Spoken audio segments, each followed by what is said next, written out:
আগামী নির্বাচন ও গণভোটে শতভাগ সততা, নিরপেক্ষতা ও নিষ্ঠার সঙ্গে দায়িত্ব পালনের জন্য জেলা প্রশাসকদের নির্দেশনা দিয়ে প্রধান উপদেষ্টা প্রফেসর মোহাম্মদ ইউনূস বলেছেন, এবারের নির্বাচন গতানুগতিক কোনো নির্বাচন নয়, বরং এটি দেশ রক্ষার নির্বাচন।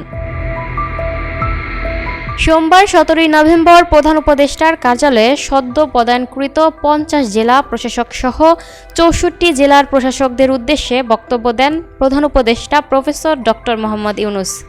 আগামী নির্বাচনকে শুধু 5 বছরের সরকার গঠনের একটি নির্বাচন নয়, বরং গণভোট যুক্ত হওয়ায় এটি আরও তাৎপর্যপূর্ণ নির্বাচন হতে যাচ্ছে উল্লেখ করে প্রধান উপদেষ্টা বলেন, এটা সম্পূর্ণ ভিন্নধর্মী একটি নির্বাচন।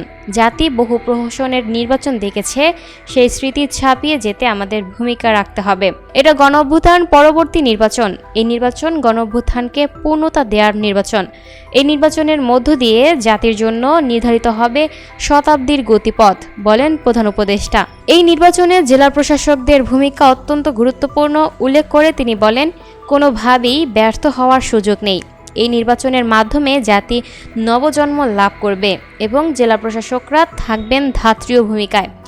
জেলা প্রশাসকদের উদ্দেশ্যে প্রধান উপদেষ্টা বলেন, আপনাদের যা যা জানা প্রয়োজন সব জেনে নেবেন। নির্বাচনকে একই সঙ্গে উৎসব মুখর ও শান্তিপূর্ণ করতে হবে। তিনি বলেন, মনে রাখতে হবে বিপুল সংখ্যক তরুণ ও নারী ভোটার রয়েছেন, যারা ভোট দেওয়ার উপযুক্ত হলেও গত 15 বছর ধরে ভোটাধিকার প্রয়োগ করতে পারেননি। তিনি বলেন, আন্তর্জাতিক পর্যবেক্ষকরা ইতোমধ্যে আগামী নির্বাচনের বিষয়ে গভীর উৎসাহ দেখাচ্ছেন। তারা দেখতে চান কেমন নির্বাচন হচ্ছে, এটা নিয়ে তাদের গভীর আগ্রহ।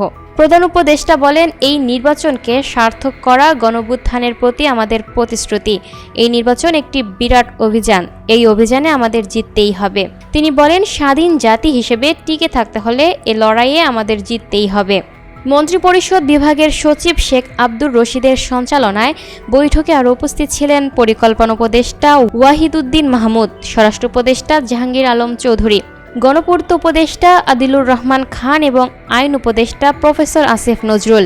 অনুষ্ঠানে মাঠ প্রশাসকের কর্মকর্তাদের মধ্যে ঢাকার বিভাগীয় কমিশনার শরীফুদ্দীন আহমেদ চৌধুরী, টাঙ্গাইলের জেলা প্রশাসক শরীফা হক এবং বগুড়ার জেলা প্রশাসক মোহাম্মদ তৌফিকুর রহমান বক্তব্য দেন। Lucky Akter, up to date news, Dhaka.